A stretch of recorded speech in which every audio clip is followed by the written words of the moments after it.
रसिक हो नमस्कार. सुश्री फाउंडेशनतर्फे आपले सर्वांचे मनःपूर्वक स्वागत.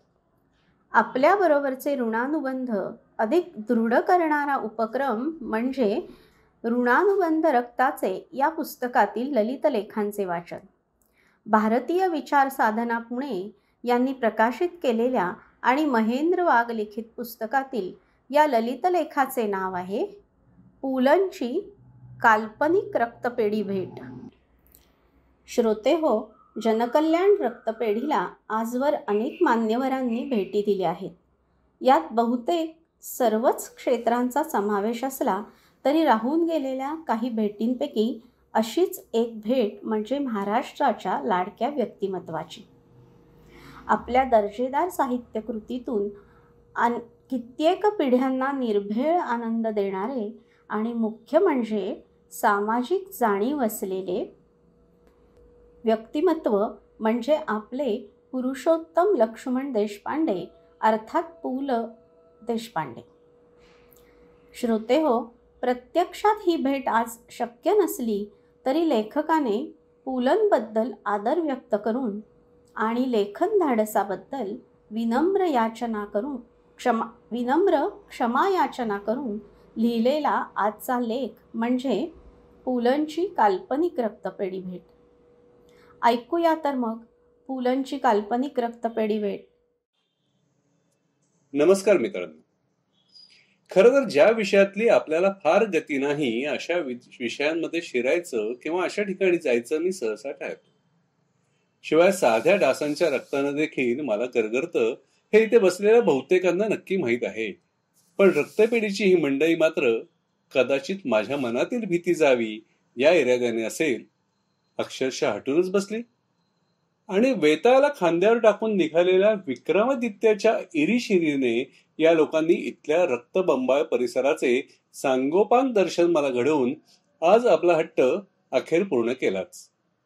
अर्थात ज्या मंडळींना गेल्या 35 वर्षांपासून माणसांच्या रक्ताची चटक लागली आहे त्यांच्यासाठी अस्मादिकांस येथे घेऊन येणे म्हणजे अगदीच रक्तहीनच हवंय.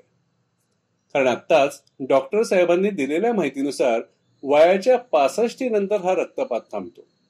आमच्या आयुष्याच्या गाडीने 65चे स्टेशन मागे सोडून आत्ता बरीच वर्ष झाल्यामुळे शिवाय साहित्य, संगीत, नाटक, चित्रपट अशा अनेक क्षेत्रात सातत्याने रक्त शोषले गेल्यामुळे मुळात आमच्या शरीरात आता रक्त शिल्लक आहे की नाही हे देखील एक शंकाच आहे. अर्थात त्यामुळे अगदी सुईच्या अग्रा इतकी सुद्धा भीती न बाळगता अगदी निर्भयपणे आज आम्ही या रक्तपेढीत पाऊल टाकू शकलो आहोत. पण काही का असे ना, रक्तपात हा कल्याणकारी सुद्धा असू शकतो हे मात्र आज इथे आल्यावर मला चांगल्या प्रकारे समजलं. मागे एकदा आमच्या फॅमिली डॉक्टरने आपल्या व्यवसायाबद्दल तीव्र नापसंती व्यक्त करताना आमच्याकडे येणारी ती सर्व रोगी माणसं, निरोगी माणसांच्या जगात आम्हाला कोण विचारतो अशी सरळ सरळ तक्रार माझ्याकडे केली होती. अर्थात मी माझ्या व्यवसायात सर्व सुखी आहे हे गृहीत धरून. तरी बरं, समीक्षकांच्याच आशीर्वादाने उद्भवलेली डोकेदुखीची तक्रार घेऊन मी त्यांच्याकडे गेलो होतो.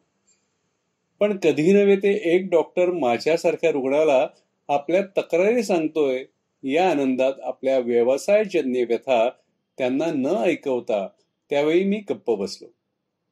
पण मला त्यांची ती तक्रार तेव्हा मनापासून पटली होती. निरोग्यांच्या दुनियेत डॉक्टर उपरा अशी एक नवी म्हणही मला तिथे बसल्या बसल्या सुचली होती. आज रक्तपेढी बघून मात्र जाणवलं की इथे रुग्णांपेक्षा अधिक निरोगी माणसांचा वावर आहे. किंबहुना ते तसंच आवश्यक आहे. कारण या निरोगी माणसांच्या इथे येण्यावरच रुग्णाहिताची आरोग्य सेवा अवलंबून आहे.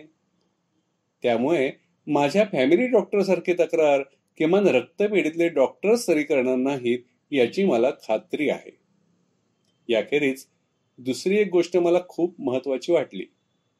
ती म्हणजे कुठल्याही गाजावाजाशिवाय रक्तदात्यांनी चालवलेले रक्तदानाचे काम. समाज माध्यमांच्या वाढत्या प्रस्तामुळे हल्लीचा काळ असा झाला आहे की गल्लीतल्या एखाद्या गटाने सत्यनारायणाची पूजा घातली तरी त्याच्या प्रसादामुळे जणू हिंदुस्थानने जागतिक बँकेकडून घेतलेले कर्ज क्षणात फिटणार आहे असे वातावरण निर्माण करत अखिल भारतीय स्तरावर हा सत्यनारायण कसा गाजेल याची तजवीज आधीच कार्यकर्ता मंडळींनी केलेली असते. किंबहुना तीच सत्यनारायणामागची खरी प्रेरणा असते. अशा काळात रक्तदानासारखे महत्कृत्य सातत्याने करून त्याचा अजिबात गवगवा न करता आणि कुठलीही अपेक्षा न ठेवता अनेकांना ते अशाच पद्धतीने करण्याला प्रेरित करणे ही खरोखरच अभिनंदनीय गोष्ट आहे. चांगले काम करूनही त्याची वाच्यता न करण्याची प्रवृत्ती ही प्रगल्भ समाजाची निदर्शक आहे. मुळात अशी उपजत प्रगल्भता असलेले किंवा ती प्रयत्नपूर्वक घडवलेले हजारो जण या प्रकल्पाशी संबंधित आहेत. ही बाब थोडक्यात सांगायचे तर विषवल्ली असुनी भवती फुलून ये अमृतवेल या ओळींप्रमाणे आहे. या लोकांमध्ये सुशिक्षित तरुण तरुणींचे प्रमाण लक्षणीय असल्याचेही मला सांगितले गेले. स्वाभाविकच आहे. शिक्षण जाणीवा देते ते हे असे. पूर्वीच्या काळात आपले रक्त देण्यासाठी सहजासहजी कुणी तयार होत नसे असंही मी ऐकलंय. खर तर समाज हितासाठी आपली हाडे देऊ करणाऱ्या दधीची ऋषींचे आख्यान इथे कथा कीर्तनातून आम्ही वर्षानुवर्ष ऐकले.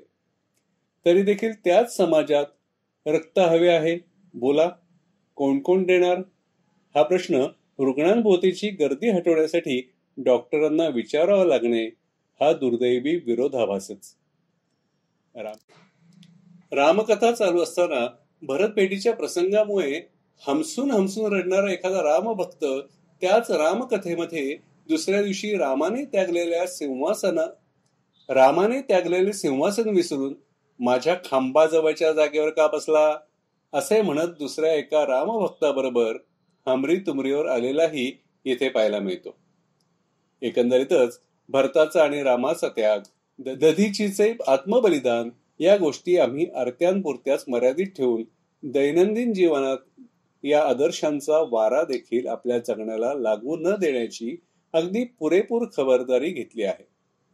सरकारने जारी केलेल्या सुंदर तिकिटांवर पोस्ट खाते निर्विकारपणे आपले अनाकलनीय शिक्के मारून त्या तिकिटांच्या मूळच्या सौंदर्याला जसे वाकुला दाखवते तसेच आमच्या भरत दधीचींसारख्या आदर्शांवर निष्क्रियतेचे शिक्के मारून या मूळ आदर्शांना सपक करण्याचे काम गेली हजारो वर्षे आम्ही निष्ठेने करत आलेलो आहोत.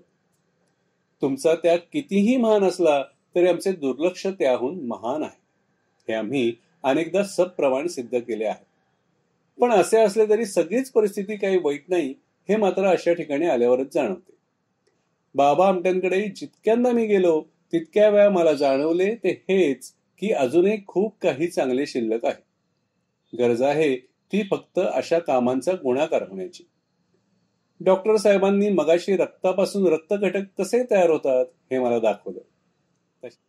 तशाच पद्धतीने चांगली कामे बघून मिळणाऱ्या प्रेरणेपासून संवेदना, सक्रियता, सामंजस्य, सद्भावना असे समाजोपयोगी घटक नाही का तयार होऊ शकणार. हा गुणाकार आपल्याला हवा आहे.